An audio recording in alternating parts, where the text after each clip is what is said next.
And then the same day, we went along this huge mountain. On the top of the mountain was a road.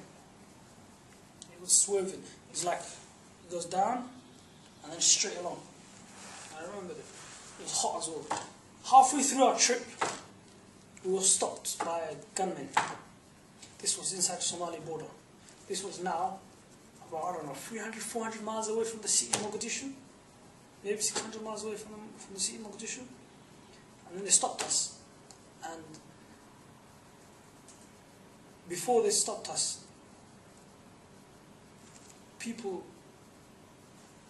there was muttering among the people, this man, gun me. And then everybody in the truck, and then everybody in the truck said to one another, listen, don't say the tribe you're from, okay? Say a different tribe. And then everybody was given a different tribe.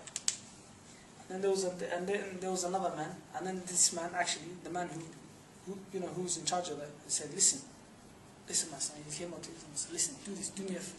Say you're this and that tribe. And he told me, repeat after me. I said, yeah, this and this, and I was repeating, yes, this and this. Remember to say that, son, okay? And everybody was frightened that I would say the wrong one.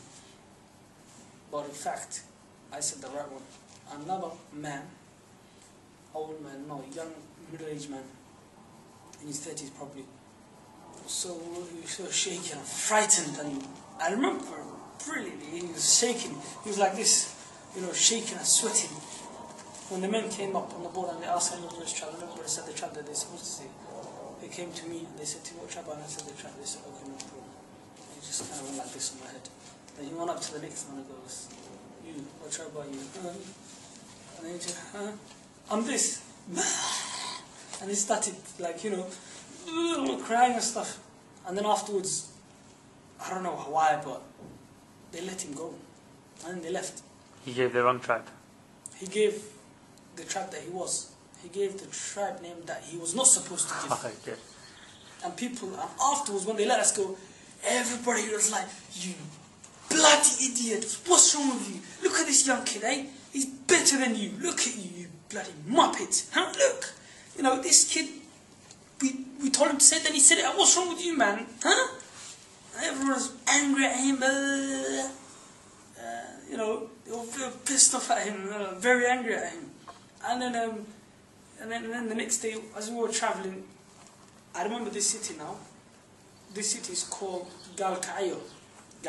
It's in Somalia. It's in northwestern Somalia area now. It's a city. The city had a nice paved road, and then we stopped by lunch. We stopped by this in the middle of nowhere. There was this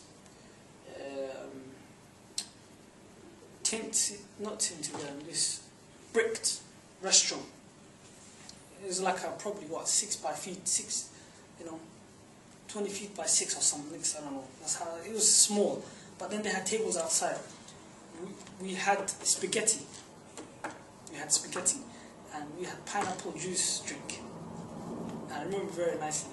And the plate that had the food was a silver plate. A little silvery, dark sort of silvery plate we had it with. And then by the restaurant, there's this big tree. Now, there were soldiers there. The soldiers knew what tribe we were by our accent. Now, there was this famous Somali singer, his name was Ahmed. He was a very famous Somali singer, fantastic, one of the best Somali singers all time that Somalia had. He was fighting the government, and he was in the rebel forces, and he was from the east side, so the northern clan, the clan that was particularly being bombarded by the government. This Somali singer was killed in 1984, and then the soldiers who were by the restaurant, they came up to us and goes, everybody come here, we want to show you something. And then this soldier, he looked, the hair that he's never even shaved his head, very flamboyant man.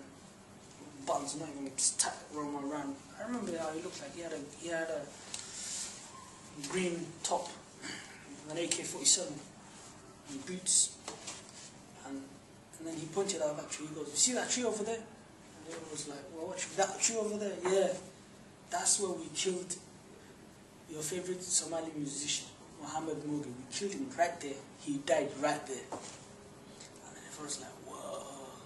I was shocked, man. So everybody, and he was like, that's where you will get your next. That's where you will be next." Everyone was just quiet, and then went back on the track, and then on our way to Mogadishu. So it's a very, very, very. I remember very clearly, man. You know when you remember something very traumatic, you know, it sticks to your head all your life. How do you feel about it now? Thinking back. It's, yeah, man. I mean, it's sad to go. You know, a little boy had to go through that. People had to go through that. It's not good. It's not good. How's your mom about it now? Oh, she remembers it. She you know, she's obviously, you know, now she's obviously much better now. It's been 20, 25 years now. She's not terrible now, but you know, she still feels it. That wasn't a good sort of experience for her as well. As a young mom with a